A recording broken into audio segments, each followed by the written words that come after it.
ጎጃም አየሩም ምድሩም ቅጠሉም ሳሩም ምስክር ነው። ሰው ብቻ ሳይሆን ህዝቡ ብቻ ሳይሆን ሐቀኛ ባለማዕተብ ህዝብ ስለሆነ ጎንደር፣ ወሎ፣ ሸዋ በተለይ ሸዋ 6 ወር የትኛው ሚዲያ ሳይመጣ ሳይፎክር ድምጹን ሳያሰማ 6 ወር ሸዋ ተቀምጦ እነመከታው ህያው ምስክር ናቸው። በገዛ ጆሮዬ ደግሞ ምስክርነታቸውን ሰምቻለሁ። ሐቀኝነታቸውን አላጠፉ። 6 ወር ምን አይነት ጊዜ እንዳሳለፈ እሱን ሲጨርስ ነው እስክንድር ወደ ጎጃም የተሻገረ። ወደ ጎጃም ሲሻገርም ተነጋግሮ ኢቭን ዘመነ እስር ቤት ባለበት ጊዜ ከእስር ቤት ተነጋግሮ ያረጋገጥኩት ነው። ወደፊት በስፋት እመለስበታለሁ። የእያንዳንዳቸውን ምስክር ያንደበታቸውን ምስክር ይዤ እመጣበታለሁ።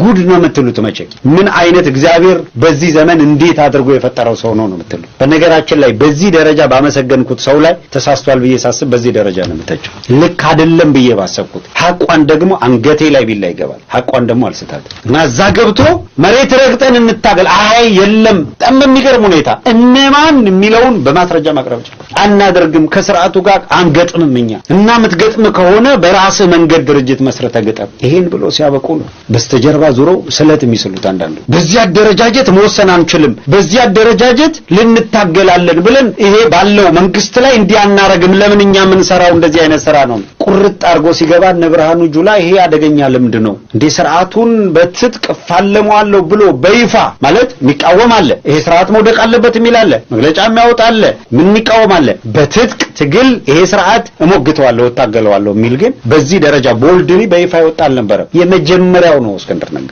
መግለጫ አውጥቶ ይሄንን ስርዓት በትጥቅ ትግል ስርዓቱን ይሄንን ወሮ በላ ስርዓት እንታገለዋለን፣ ምርጫ የለም፣ በአማራ ህዝብ ላይ ያወጀውን የዘር ማጥፋት ወንጀል ለማስቆም በምንችለው ሁሉ ይደናል፣ አሁን ግን ይበቃል እንታገለዋለን የሚለውን አወጅ። ያኔ ነው በእግር በፈረስ በድሮን በምን ብለው የገባበት ገብተን ደምስሰን ሪፖርት እናደርጋለን ብለው የተነሱት። በቅርብ ርቀት እየተከተለው ነው አልቋል ሆይ ታፈጠሩ ነው እንደዛ ስላሉ የሚመለስ አንገት የሚደፋ ምናምን አይደለም።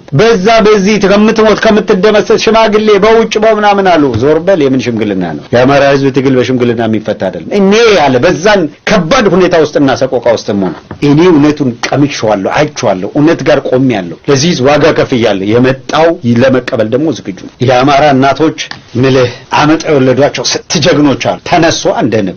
ጎጃም ምድር ላይ እስክንድርን ይዞ ማሰር ምናምን ተሞከረ ማለት ነው። ንቦና የወጣ ተነሳ መሪ ነው አትነካውም፣ አታደርገውም። ይሄንና ተረባርቦ ይሄ የቅርብ ጊዜ ትዝታ ነው። ከዛ በኋላ ነው እግር በእግር ተከታትለው ለሁለተኛ ጊዜ ተረባርበው ከዛ ካንበሳ መንጋጋ አስጣሉት። ከዚያ የለየለት መግለጫ በቃ ታወጀ። ስርዓቱ በሚፈርስበት ቦታ የምትለው የመጀመሪያው መግለጫ ተነስ ታገል፣ በቃ ይሄ ነው ትግሉ። ስርዓቱ በሚፈርስበት ቦታ ደግሞ ከህዝቡ ከሲቪሊያኑ ከፋኖ ከሌላው የተውጣጣ ኃይል እያደራጀን እንሄዳለን። ከዛ ይሄኛውም ሁሉ ተነሳ።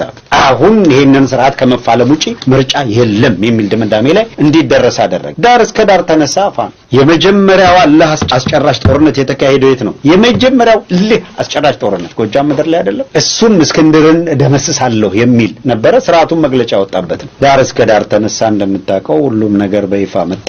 ትግሉ ተቀጣጠለ። እነዚህ አናብስቶች በየቦታው ያሉ ያን ጊዜ ድምጽ አጥፍተው እዛ መሬት ረግጠው ሲሰሩ የነበሩ በሙሉ ተነሱ። አሁን የምናየው የሚገርም ሁኔታ ተፈጠረ። ዛሬ እከሌ ከሌለ እከሌ ከማልኖረ ምናምን የምትለው አይደለም። በቃ በወርቅ ቀለም በአማራ ህዝብ ትግል ውስጥ ታላቁ እስክንድር ነጋ በወርቅ ቀለም ተጽፏል። በቃ ከዚህ በኋላ ማንም ሊያደበዝዘው አይችልም። ማንም በወርቅ ቀለም ነው የተጻፈው። በእያንዳንዱ አማራ ልብ ውስጥ ከከዳተኛው በቀር በእያንዳንዱ አማራ ልብ ውስጥ ተቀርጾ ነው የሚቀመጠው። ከኔ በተሻለ በሚገርም ሁኔታ ዘመነ ካሴ ገልጾታል። አርበኛ ዘመነ ከኔ በተሻለ እነ ሻለቃ መሳፍንት ማህተማቸውን አስገድዷቸው የበለጠ ገልጠው